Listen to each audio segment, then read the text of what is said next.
Hello and welcome to this presentation on mental health in the workplace. My name is Katie Reimer-Dewald. I would like to begin with a land acknowledgement that has been adapted from the College of Alberta Psychologists website. Responding to the Truth and Reconciliation Commission's call to action, it is with respect and in the spirit of reconciliation and truth that Ottendai Psychological Group honors and acknowledges that here in Alberta, Treaties 4, 6, 7, 8, and 10, as well as many unsigned treaties, are the traditional and ancestral territory of many diverse Indigenous peoples. Namely, they are the Kainai, Piikani, Siksika, Cree, Dene, Saulteaux, Nakota Sioux, Stoney Nakoda, Tsuut'ina Nation, Inuit, and Métis Nation. We acknowledge and give thanks to the many First Nations, Métis Nations, and Inuit peoples who have lived on and cared for these lands for generations, and the many others whose histories, languages, and cultures continue to influence our vibrant community. We are dedicated to ensuring the spirit of all treaties are honored and respected. We make this acknowledgement as an act of reconciliation and gratitude to those whose territory we reside on or are visiting. Okay, so a little bit about myself. As I mentioned, my name is Katie Reimer-Dewald. I'm a registered provisional psychologist with Ottendai Psychological Group in Ponoka. An overview of what we will talk about today. We'll start off with talking about what is mental health, defining what is mental health, and then we will move into talking about when mental health becomes a problem. We will list the symptoms of this as well as the costs of mental health problems in the workplace. We will then move into talking about common mental health problems that are found in the workplace as well as their symptoms. These will include stress, anxiety, depression, grief, and addictions or substance use disorders. We will then talk about how to support someone facing challenges, resources available in Central Alberta, and differences between services. So to begin with, we'll discuss what is mental health.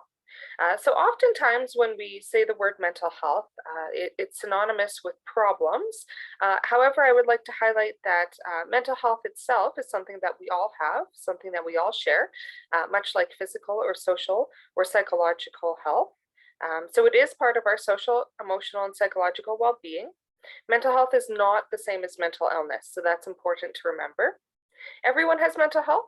Our personal mental health is determined by our biology, chemistry, genes, family history, and our personal history.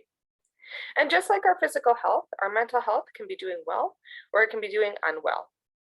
Just like our physical health, we have symptoms of illness. Sometimes we need to seek out a healthcare professional for treatment. Most people will face challenges to their mental health in their lifetime, and it's important to be able to recognize the symptoms of something beginning to go wrong. Okay, so what are the first signs of mental health problems? So initial signs that mental health is doing poorly. So this is before it becomes a crisis or a mental illness or something that we're really struggling with. So these are some of the first things that we might notice in ourselves or others. So there may be a lack of motivation. So where once, we were very motivated and did well in an area, now we could be struggling. We could feel tired often, so we could be sleeping more or unable to sleep, so insomnia. An increase in negativity, sadness, or apathy. So we could actually have a loss of emotion. No longer being able to enjoy the things that were once enjoyable. So if a person really used to like participating in something and now they're not getting that joy out of it, this could be a symptom. Social withdrawal, so not spending time with friends and family like they once did. Mood swings, being easier to anger, cry, or react than before. Gaining or losing significant amounts of weight. So our appetite can decrease, or we can turn to emotional eating to help ourselves with the symptoms of mental health problems. Using unhealthy coping mechanisms more often. So using drugs or alcohol more often as a coping mechanism. Other things could be gambling, shopping, using excessive video games. Seeming forgetful or uninterested in things that were previously of interest to the person. Increasing negative talk, so not having many things good to say anymore. Difficulty completing daily tasks that were not an issue before. decreased hygiene or interest in appearance. So it might be of interest to you as employers watching this presentation to talk about the costs of mental health problems at work. So it is estimated by the Canadian Mental Health Association that approximately 500,000 Canadians miss work each week due to mental health problems. So that's a significant portion of people missing work each week. So that could be due to sick time, it could be due to short-term or long-term disability or medical leave. So this equates to approximately $51 billion of burden on the economy, 6.3 billion of which is profit loss. So that's pretty huge. Some of that burden is due to having to hire and retrain people. It may be in cost of, HR. It may be in cost of loss of productivity, or it may be in cost of, actually our mental health care system or our healthcare system having to take the brunt of mental health problems. Mental health problems can lead to absenteeism. So that's when people are missing work because they aren't feeling well and they're not coping well. It can lead to something called presenteeism. So we used to kind of think that if people showed up for work, then they were doing okay, they were fine to be there. But now we know that a significant portion of people experiencing mental health problems still show up, but they're not as productive. They're not feeling well. They may not do as well, or might make more mistakes, or maybe experiencing some personal problems at work. There can be problems with retention and recruitment. So there might be high turnover. And there's a human cost to employees and employers. So it's very draining for people to have a mental health problem and still be attending work. So one of the most common mental health problem that we encounter is stress. So stress is something that is needed, and it's common to all of us. We can't get through life without stress. Stress is how our body or our brain reacts to the world around us. And it can be broken down into two categories. So distress, which you've probably heard of, and eustress, which you may not have heard of. So distress is the most common thing that comes to mind when we think of stress. It's the stress that affects us negatively. However, eustress is the flip side. So it's the positive or motivating stress. Stress in itself isn't a problem. So we all experience some stress, right? So we wake up in the morning and have to get ready for work and go off into rush hour and those sorts of things. So those things are stressful, but generally they don't cause a problem for us. But there are many factors that can make us less equipped to deal with stress in a healthy way. So our body is meant to deal with large amounts of distress for short periods of time. So let's say that during that morning commute, you get into a car accident, and maybe you break your arm. So, off to the hospital you go, you have some medical problems to deal with, insurance, all of these things. So that's a pretty big distress, right? You were injured, it was probably a bit of a traumatic experience for you. But generally, our brain can deal with that. It's not too big of a deal because it's, kind of a finite thing. It happened, we deal with it. We have coping mechanisms for it and we move past it. However, sometimes stress becomes chronic. So what can happen is we face several incidents within a short period of time, and our ability to cope becomes overwhelmed. So let's say that you got into that car accident and you broke your arm. Okay, so that happened. You got into the car accident, broke your arm. The next day, you were maybe laid off work. A couple weeks later, your spouse left you. A couple weeks after that, maybe you had a house fire, right? So these are pretty extreme examples, but things like that can happen. So if one of those incidents occurs, usually we have the resources to deal with it, but one thing after another, sometimes we don't. So examples of distress versus eustress.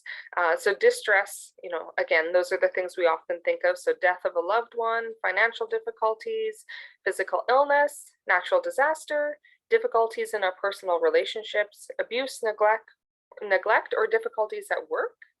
And then eustress, so these are the stresses that are giving us something. They're the productive or motivating stresses.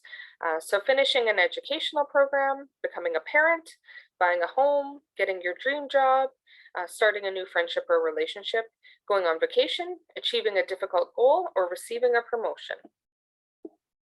So when does stress become chronic or toxic? Okay, so we talked about, when one stressor after another begins to occur. So chronic stress is sometimes referred to as toxic. We use them interchangeably. It's when we're encountering distress so often that our nervous system cannot relax. So we're going to get into that a little bit more after we talk about anxiety. But this overwhelms our ability to cope. We begin to experience not only psychological symptoms, but often physical as well. So oftentimes people will talk about stress as, a pain in their stomach or tension in their shoulders. We know that several chronic health problems, such as high blood pressure, um, sleep problems, can all be related to stress. In the case of chronic stress, it's best to seek help from a healthcare professional to learn to manage symptoms and reduce effects of the chronic stress. Okay, so from stress, we're going to move into anxiety. Anxiety is our body's reaction to a perceived threat, which is often a future event.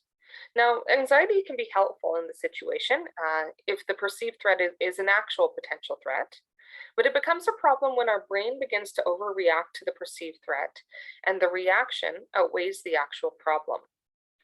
Anxiety disorders are very common. They are the most common mental health problem. Around 30% of people will experience an anxiety disorder at some point. The most common disorders are specific phobias. So those are the things we think of, like, arachnophobia, so fear of spiders, or claustrophobia, fear of enclosed spaces, followed by social anxiety. So again, we talked about, anxiety isn't always a problem. So sometimes anxiety can be very useful if the threat that we're facing is real. However, when it becomes a problem, like we said, is when our response to the threat is much larger than the threat itself. So when this happens, we can begin to experience things such as panic attacks. The symptoms of panic attacks are often compared to that of a heart attack. I've had clients say to me before, I was having a panic attack and I really felt like I was going to die. So they can be really quite real for people. The panic attack itself can cause a lot of anxiety.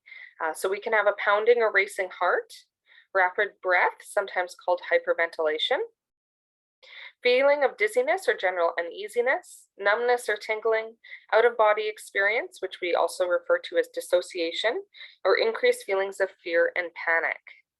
If anxiety and worry begin to impact much of our day, we can have ruminating thoughts. So these are thoughts that are hard to get out of our head. They often kind of cycle around. Feelings of shame, guilt, worthlessness, and feeling restless, difficulty in concentration, and difficulty with sleeping. Okay, so we're going to talk about what our brain and our body are doing during stress and anxiety, which is going to make sense of some of these symptoms for us. So here we have a picture of the brain, and in the brain you can see, there's this little kind of small almond-shaped area called the amygdala. So the amygdala I like to describe as our stress response center of our brain. So we talked about, how anxiety is our perceived threat that something's going to harm us. Well, noticing that threat is actually the amygdala's job. So the amygdala scans the environment for physical threats, which, like we said, can be very helpful. So we've all had the experience, I'm sure, where we're driving along and something falls off the back of a truck and we have to swerve, or someone pulls out in front of us and we slam on the brakes. So that's your amygdala doing its job. It's keeping you safe from the threat. And in that case, there's a real threat. There's actually something that might harm you. If you were, in the forest and there was a bear behind you, your amygdala would perceive the bear, it would see that it's a threat, and it would respond accordingly. So what the amygdala does in that case is it shuts down your prefrontal cortex here. So it shuts down the frontal cortex, which is the part of your brain that deals with social situations, problem solves, provides empathy, and makes really, really big decisions in your life. So it shuts that down, and it responds by stimulating your parasympathetic nervous system. So what that is your fight, flight, freeze, and sometimes your fawn response. So if there was a bear, you could run away from it, you could hide from it, you could fight it, or you could offer it a tasty snack to try and appease it. So you can do those things without ever having to think about it, just like the car pulling out in front of you and slamming on the brake. So these things are very, very useful. This response is very, very useful to have in many situations in our life. But the problem is sometimes the amygdala gets it wrong. So sometimes things happen in our lives that we might have a stress response to, or we might have a little bit of a response of fear or feeling of threat. And sometimes the amygdala perceives this as a real tangible threat, as something that's really going to hurt us. So social anxiety or phobias are a great example of this. So we can rationally understand that, getting in an elevator probably isn't going to hurt us. But what happens is, the amygdala picks up on that elevator as something that's actually going to physically threaten us. And then we create this over exaggerated response to it that we're not able to cope with. Okay, so moving from anxiety, we'll talk briefly about depression. We're going to talk about all of these mental health problems throughout the presentation, and then at the end, we'll get into what we can do about them. So I'd like to move into depression. Depression after anxiety is the most common mental health problem that we see. It is a major mood disorder.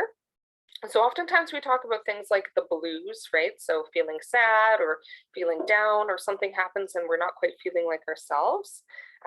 So depression's different. It's much more difficult to get out of. So if the blues stick around for a few days or a week or two, then we're not too worried about it. But if they hang around for weeks and weeks and weeks, or they come back several times a year, then that's when we start to worry about depression. So depression isn't always just sadness. It's not always, crying a lot or feeling sad. It's also a lack or loss of enjoyment in the things that we once enjoyed. It can be pervasive sadness, but it's also characterized by numbness, hopelessness, or feelings of emptiness. So sometimes a lack of emotion, irritability, easily frustrated, feeling a lack of energy. We may also have insomnia, so inability to sleep, or sleep in excessive amount. Feelings of guilt, shame, or blame for the past are common. Trouble with thinking, concentrating, engaging in conversation, and thoughts of suicide or no longer wanting to be here. So if you notice any of these in your employees or your colleagues, then you might begin to be worried about depression. So something that's really important to talk about with depression is suicide. Not all people who suffer from depression are suicidal, and that's important to bring up. However, for those who do have thoughts of suicide, there are always ways to help. Common signs that someone might be thinking of suicide are talking, posting, or writing about wanting to die or harm or kill themselves, talking about feelings of hopelessness, worthlessness, or purposelessness, talking about mental pain, anguish, or suffering, complaining about being a burden to others, being anxious or agitated, increased reckless behavior or increased use of drugs or alcohol, or extreme mood swings. I would like to point out as well, so there's a lot of common fear about talking about suicide and actually causing suicide in a person. So this is called contamination theory. If we talk about something, it'll happen. But I just want people to know that suicide is not something that we can talk about and it happens for the person. If we ask somebody if they're feeling suicidal, they're either going to say, no, I'm fine, thank you, or they're going to feel comfortable opening up to us. So that's important to note. So how do we help someone who's suicidal? So this is really important, and this is going to be an important theme throughout this presentation, but do not try to handle it alone. So unless you are a public health professional or an emergency services professional, don't try to handle it alone. If someone has told or shown you that they may be thinking of suicide, help them reach out to one of these services. So stay with the person or stay on the line with the person and call one of these services with them. So there are some listed here. We have the Alberta Health Services Mental Health Helpline, the Canada Suicide Prevention Line, and Kids Help Phone for kids under the age of 18, although you can call there if you're an adult too, and they will direct you to the correct services.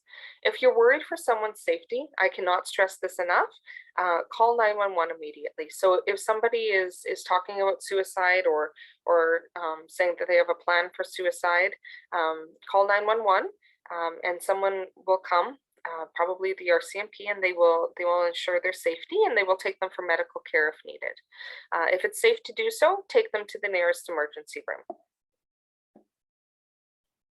Okay, so from depression, we're going to move into grief.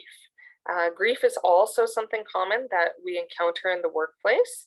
I do really want to point out that grief itself is not a mental health problem. So it's a natural process. It's a normal response to loss. It's a healthy response to loss. Everyone grieves differently. People can grieve a lot in the beginning and not as much later on, or they may have delayed response to grief. Children grieve differently than adults. That's also important to point out. So grief is, like we said, a response to loss, and loss is any change in an important relationship. So of course we think of death of a loved one, but it can also be loss of a relationship, loss of a pet, or other life changes. So things like divorce or being estranged from family, loss of a friend. Grief in itself, like I said, is not a mental health problem. However, people who are grieving may require additional support. Okay, so we are going to watch this video on how to help a grieving friend from refugeingrief.com.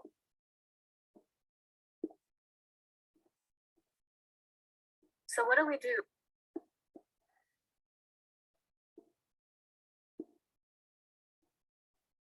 I needed an online store for my jewelry design business, so Shop Here, powered by Google, built what we do about all the pain we see in the world. So I'm just going to start that over. So what do we do about all the pain we see in the world?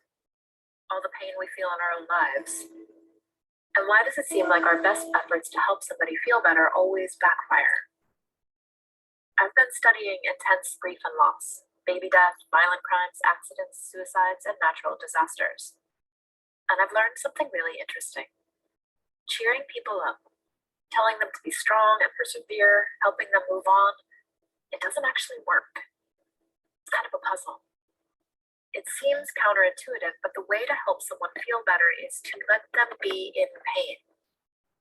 This is true for those giant losses and the ordinary everyday ones. Educator Parker Palmer writes, "The human soul doesn't want to be advised or fixed or saved. It simply wants to be witnessed exactly as it is." He's talking about acknowledgement here. Acknowledgement is this really amazing multi-tool. It makes things better even when they can't be made right. For example, somebody's struggling. Their baby died, or there's been a bad accident, or their mom got sick, and they're just sad. It's way more helpful to join them in their pain than it is to cheer them up. But here's what we tend to do instead. You have 2 other children, you need to find joy in them. Or, you know what you need? You just need to go out dancing and shake it off. Or, I felt really sad once. Did you try acupuncture? We're not really sure what to do with someone's pain, so we do what we've been taught. We look on the bright side. We try to make people feel better. We give them advice. It's not like this is nefarious. I mean, we try to cheer people up because we think that's our job. We're not supposed to let people stay sad. The problem is, you can't heal somebody's pain by trying to take it away from them. Now, acknowledgement does something different. When a giant hole opens up in someone's life, it's actually much more supportive to acknowledge that hole and let pain exist. It's actually a radical act to let things hurt.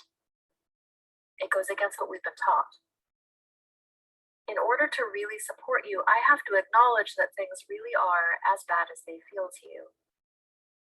If I try to cheer you up, you end up defending yourself and your feelings. If I give you advice, you feel misunderstood instead of supported. And I don't get what I want either, because I wanted you to feel better. It's pretty rare that you could actually talk somebody out of their pain.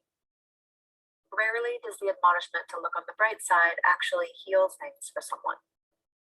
It just makes them stop telling you about their pain. It's so tempting to try to make things better. When somebody shares something painful, it's much more helpful to say, "I'm sorry that's happening. Do you want to tell me about it?" To be able to say, "This hurts," without being talked out of it, that's what helps. Being heard helps. It seems too simple to be of use, but acknowledgement can be the best medicine we have. It makes things better, even when they can't be made right.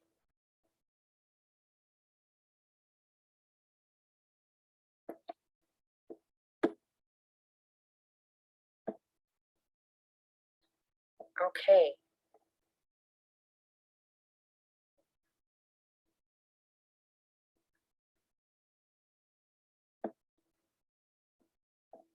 Oops.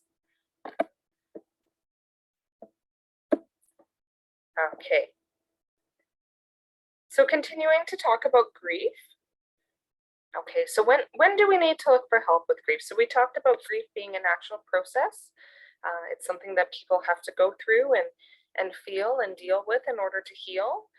However, sometimes we need more help to deal with that grief. So when grief is complicated, symptoms are persistent and do not improve for 1 year or more. So when we talk about grief, it's not that we get over the loss. It's not that we, suddenly no longer feel the loss.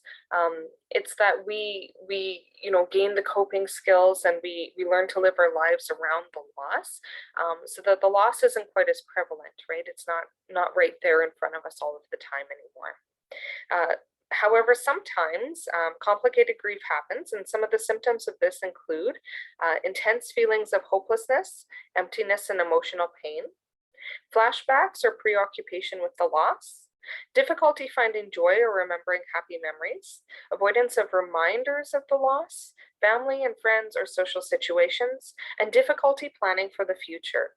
Okay, so like I said, complicated grief is usually when these symptoms are persistent for 1 year or more, and we don't see a lot of recovery from the grief or moving on from the grief or help with the grief.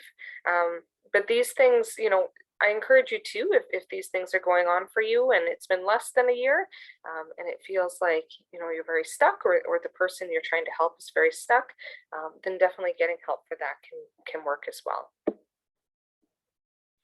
Okay, so the last mental health problem that we'll talk about today is addiction or substance use disorders. So also a very common thing in the workplace that you may run into. So an addiction occurs when a person is compelled to do something that they know will have serious negative consequences. So this changes how the brain functions and often causes distorted thinking for the person. They may believe that their addiction is not causing harm, they can stop at any time, or that they can hide it, control it, or function while addicted. So when we think about addiction, usually we think about substance use disorder. So this is addiction to substance of some sort. So the most common are nicotine, alcohol, marijuana, and illicit drugs such as cocaine, heroin, and prescription medications. Now, when we look at this list, I mean, the top three are things that are normalized within our society and perfectly legal for people over the age of 18. So nicotine, alcohol, and marijuana. But these are also the things that people are most likely to abuse or misuse or become dependent on. I would like to point out too that substance use and addiction is not always physical. So we're not always physically addicted. We can be emotionally or psychologically addicted to it as well. Okay, so other addictions that can occur are gambling, sex addiction, shopping addiction, or food addiction. So overeating. So it's important to know how to spot the signs, especially for employers or people who are working with others in the workplace. Up to 47% of the adult population has symptoms of addiction. So this doesn't mean that 40% of us have active addiction, but 47% of us have at least one warning sign of addiction or dependency. Signs may include inability to stop even when the addiction is having negative effects, lack of healthy supports or coping skills, obsession with the addictions. So the person may rearrange their day to accommodate the addiction, or they may avoid a situation in which they cannot fulfill the addiction. They may take risks in order to engage in the addiction, such as stealing money, lying, skipping work, or skipping out on responsibilities. They may have frequent financial difficulties that we cannot otherwise explain. They might have frequent legal issues. They may withdraw socially, become isolated or secretive, and they may appear ill or tired very often. So if you are addicted to a substance that is having negative effects on your body, you may often appear to be sick. Okay, so if you're noticing this in an employee or a colleague at work, there's some ways that we can talk about it with them. If you're worried about potential substance abuse or other addiction going on for them, it's important to bring it up right away. So once you begin to notice that there's something different going on for the person, it's important to be, curious and kind and open about it. Hey, I'm noticing that you've been tired a lot lately. What's going on for you? How are you feeling? We want to be honest about what we've noticed and why we are concerned. So we want to be honest and frank while still being kind. So I've noticed that you've been late for work a lot, and you're really taking long breaks, and you look like you've been really tired. I'm really worried that maybe something's going on for you. Are you using any sort of substance or something along that line? We want to be kind and offer to help the person find information. We need to be prepared for denial. So oftentimes, that addiction and substance use come with denial. Like we said, there's the distorted thinking. So people may think they can deal with it on their own, or that it's not a problem, or there may be some shame or some guilt or some fear. If people find out, they're going to think that, I'm an alcoholic, or that I have addictions issues. I might lose my job. I might lose my relationship. So we can run into that. We want to avoid bribery, threatening, or lecturing. So they probably already know that what's going on isn't healthy for them.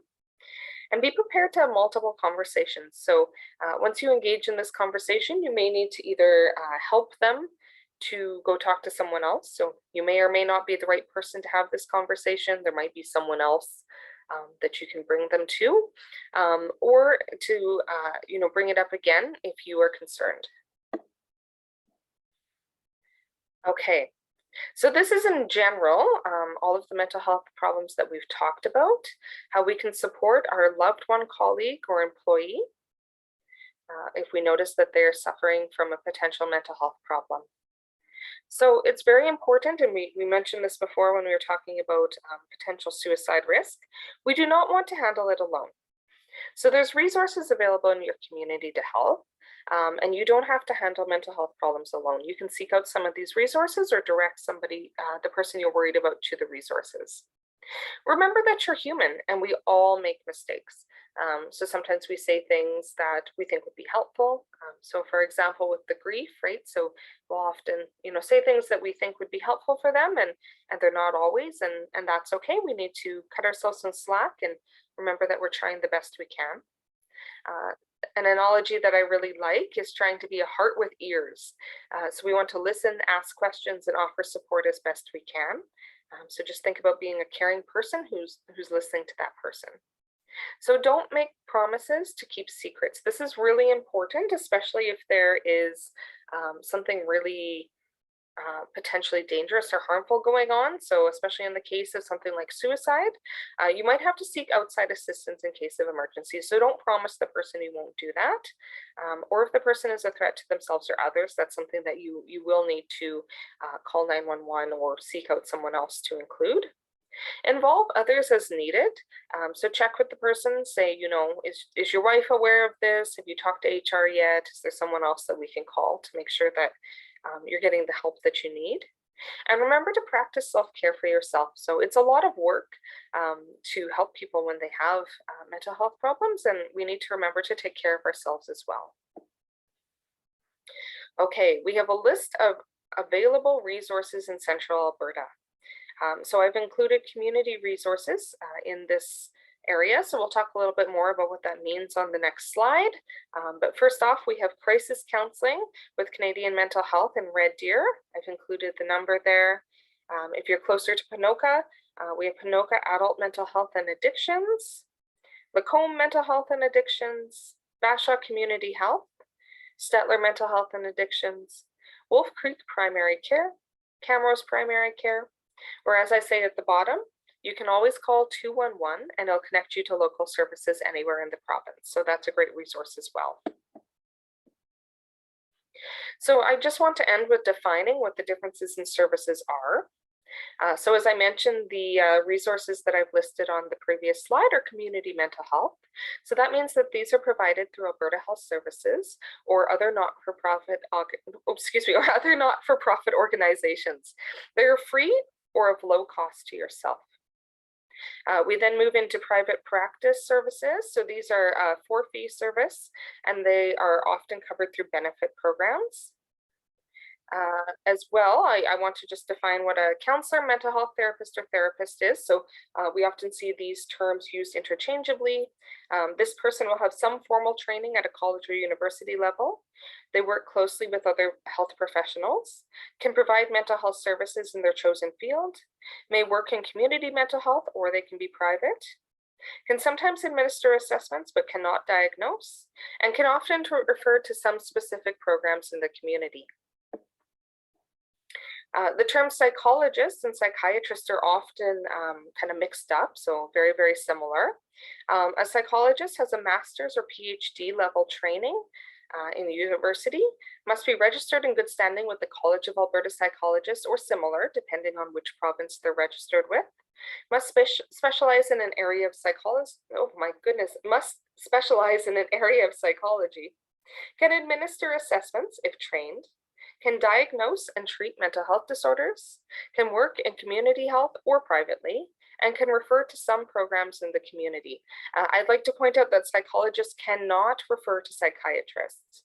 So psychiatrists are a medical doctor, and a referral must come from your family physician, or it can come from an Alberta Health Services community mental health team.